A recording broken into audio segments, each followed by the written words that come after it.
Sumainyo ang Panginoon at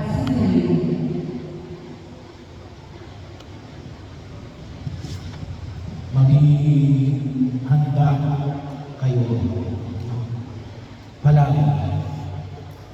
Saan tayo maging handa? Marinig ang mga sinabi palagi maging handa na nasa isip natin ngayon sa pagdating ng kamatayan. Well, kasama ko, pero kung tutusin pa mo hindi mo ang panyaya na hinahayon ng Jesus ay maganda para sa maghanda para maglingkod. Ready to serve. Bahago. Bagaman kung ibangin ay yung longer version, ay yung mahaba. Maraming pwede natin pag-inigilayan. Katulad na yung mga na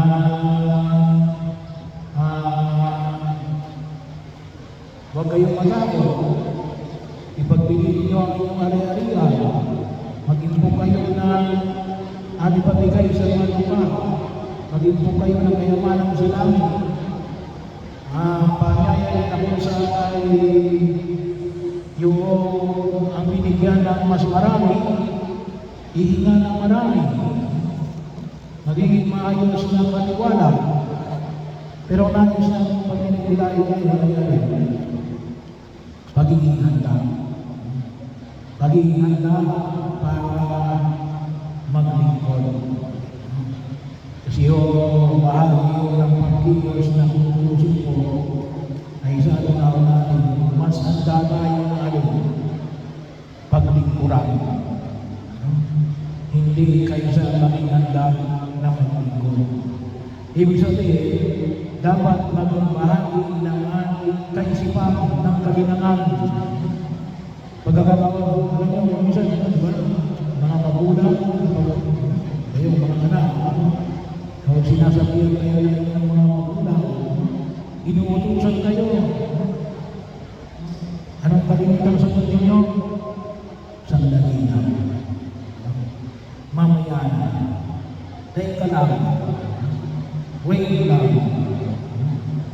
Pinaghihintay yung nag-uutos. Ano yung sabihin? Hindi ka handa. Hindi ka handa na maglingkod.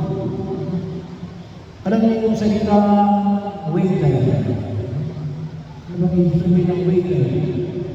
Yung nag-wait. Yung naghihintay.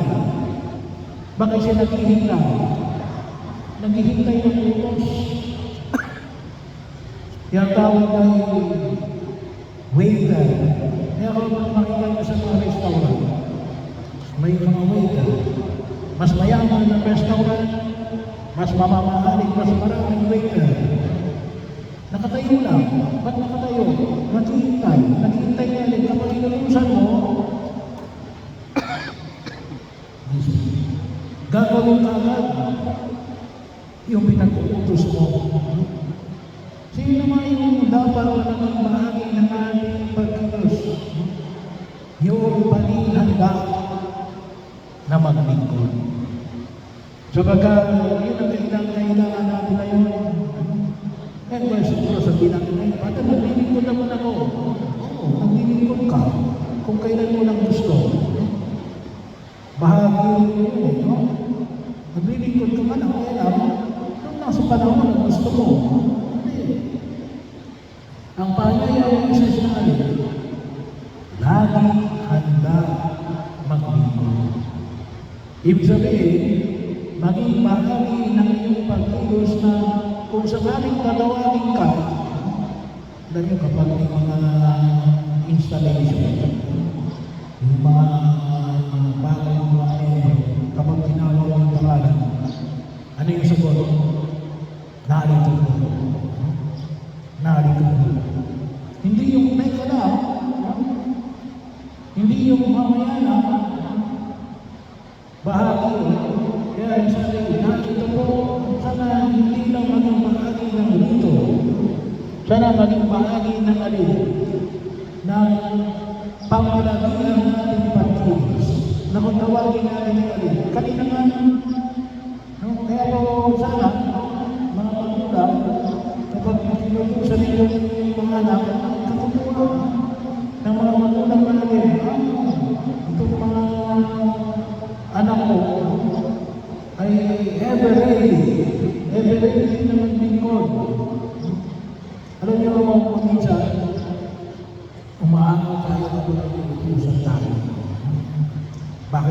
utusan lang yung kapatid ko. No?